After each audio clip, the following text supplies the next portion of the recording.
Friends, GST platform के YouTube channel में आप सभी का स्वागत है। जी हाँ फ्रेंड्स, जीएसटी पोर्टल के अंदर एक बहुत बड़ा बदलाव, बहुत बड़ा चेंज जो है वो अब इम्प्लीमेंट कर दिया गया है। आपको ये चीज़ें समझनी अब ज़रूरी है, क्योंकि अगर आप ये चीज़ें नहीं करेंगे तो आप जीएसटी पोर्टल पे सही तरीके से काम नहीं कर पाएंगे। आपको पता होगा एक नोटिफिकेशन आया था, नोटिफिकेशन नंबर 35/2021, जिसके अंदर आधार ऑथेंटिकेशन जो है वो मैंडेटरी कर दिया गया था for a class of registered person, और कुछ स्पेसिफिक एप्लीकेशंस दी गई थी उसमें, जिसमें ये बताया गया था कि अगर आपका आधार ऑथेंटिकेशन कंप्लीट नहीं रहा तो आप ये पर्टिकुलर एप्लीकेशंस जो हैं ऑनलाइन नहीं फाइल कर पाएंगे।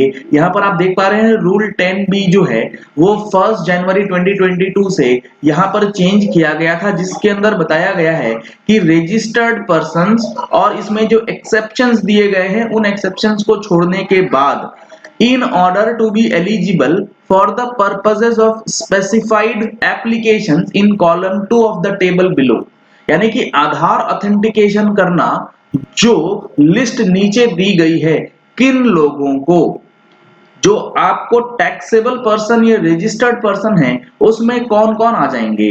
आधार नंबर ऑफ द प्रोपराइटर, अगर प्रोपराइटरशिप फर्म है उसे करना है, अगर कोई पार्टनरशिप फर्म है तो उसमें से पार्टनर को करना है, अगर एचयूएफ है तो कर्ता को कर लेना है, और ऑफ द मैनेजिंग डायरेक्टर और of any whole time director in case of a company, अगर कंपनी है तो डायरेक्टर को करना है, और any of the members of the managing committee of the association of persons और बॉडी ऑफ इंडिविजुअल्स, अगर एओपी और बीओआई है तो किसी भी एक मेंबर को या मैनेजिंग कमेटी के किसी भी मेंबर को ये आधार ऑथेंटिकेशन करना जरूरी है। सोसाइटी के केस में भी आपको किसी मेंबर के थ्रू ये करवाना पड़ेगा। अगर आपका ट्रस्ट है तो ट्रस्टी करेगा ये काम, जो कि होगा आधार ऑथेंटिकेशन। और इसमें जो एप्लीकेशंस दी हैं, अगर आप ये आधार ऑथेंटिकेशन नहीं करेंगे तो ये 3 एप्लीकेशंस आप नहीं फाइल कर पाएंगे। कौन से? For filing an application for the revocation of cancellation of registration, यानी आपका नंबर कैंसिल हुआ पड़ा है, आप चाहते हैं उसे रिवोक करना, तो रिवोक करने से पहले आपको आधार ऑथेंटिकेशन करना मैंडेटरी है। दूसरा है for filing of refund application in RFD 01, अगर आप रिफंड फाइल करना चाहते हैं आरएफडी 01 में किसी भी चीज के लिए तो आधार ऑथेंटिकेशन करना जरूरी है।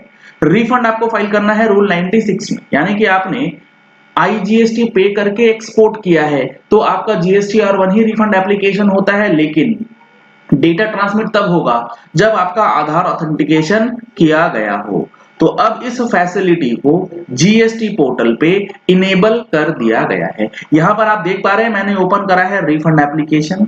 इस रिफंड एप्लीकेशन को आप फिलअप कर लेंगे एज पर रूल्स, और फिलअप करने के बाद जब आप इसे सबमिट करेंगे, जी हाँ फ्रेंड्स, जब आप रिफंड एप्लीकेशन सबमिट करेंगे, फाइनल डिक्लेरेशन को सबमिट करेंगे, तब आपके पास एक एरर मैसेज दे दिया जाएगा कि in order to be eligible for filing refund application in RFD 01, RFD 01 को फाइल करने के लिए आप तब एलिजिबल होंगे जब आपने एज पर नोटिफिकेशन 35/2021, जो अभी अभी मैंने आप लोगों के साथ डिस्कस किया है कि आधार ऑथेंटिकेशन का है, जिसमें रूल 10B इंसर्ट किया गया, you are required to complete Aadhaar authentication. In case you have not obtained Aadhaar, please complete eKYC verification. Aadhaar authentication या eKYC वेरिफिकेशन दोनों में से कोई एक काम आपको करना होगा, और ये सारी चीजें हम लोगों ने अपने टैक्स मैगजीन में भी आपको बहुत अच्छी तरीके से समझाया था। अगर आप लोगों ने अभी तक टैक्स मैगजीन का सब्सक्रिप्शन नहीं लिया है तो दिए गए नंबर्स पे कॉल करके, व्हाट्सएप करके आप टैक्स मैगजीन का सब्सक्रिप्शन ले सकते हैं, जिसमें मंथली जीएसटी और इनकम टैक्स के चेंजेस आपको अच्छी तरीके से बता दिए जाते हैं। अब यहाँ पर जो आधार ऑथेंटिकेशन है ये अगर नहीं हो पाता है क्योंकि आपका आधार नंबर नहीं है, तो eKYC वेरिफिकेशन आप करा सकते हैं। और eKYC वेरिफिकेशन को क्या करना है, यहाँ पर उसके लिए भी प्रोविजंस दिए गए। Provided that if Aadhaar number has not been assigned to the person required to go authentication for Aadhaar, such person shall furnish the following identification. Aadhaar अगर नहीं है तो आपको ये डॉक्यूमेंट्स दिए गए हैं, इस डॉक्यूमेंट्स के आधार पे आप ई-केवाईसी करा सकते हैं। इसमें सबसे पहला है एनरोलमेंट आईडी, यानी कि आपने आधार के लिए अप्लाई करा होना चाहिए और उसकी एक्नॉलेजमेंट जो आईडी स्लिप होती है वो आपके पास अवेलेबल होनी चाहिए। बैंक का पासबुक आपके पास होना चाहिए विथ फोटोग्राफ, मतलब आधार ऑथेंटिकेशन के लिए आपको आधार अप्लाई करना है। अप्लाई करने के बाद जो स्लिप मिलती है वो आपके पास होना चाहिए। उसके साथ साथ बैंक का पासबुक होना चाहिए जिसमें आपका फोटोग्राफ रहे, या फिर वोटर आइडेंटिटी कार्ड, या फिर आपके पास इलेक्शन का वोटर आइडेंटिटी कार्ड होना चाहिए, या फिर पासपोर्ट होना चाहिए। तो इस 3 डॉक्यूमेंट में से कोई एक, उसके साथ आपके पास आधार की स्लिप होनी चाहिए, या फिर आपके पास ड्राइविंग लाइसेंस अगर है तो इस डॉक्यूमेंट को अभी आप यूज कर सकते हैं। तो आधार स्लिप के साथ इन 4 डॉक्यूमेंट्स में से कोई भी एक डॉक्यूमेंट लेकर के आप अपना ई-केवाईसी वेरीफाई कर सकते हैं और अपना रिफंड एप्लीकेशन फाइल कर सकते हैं।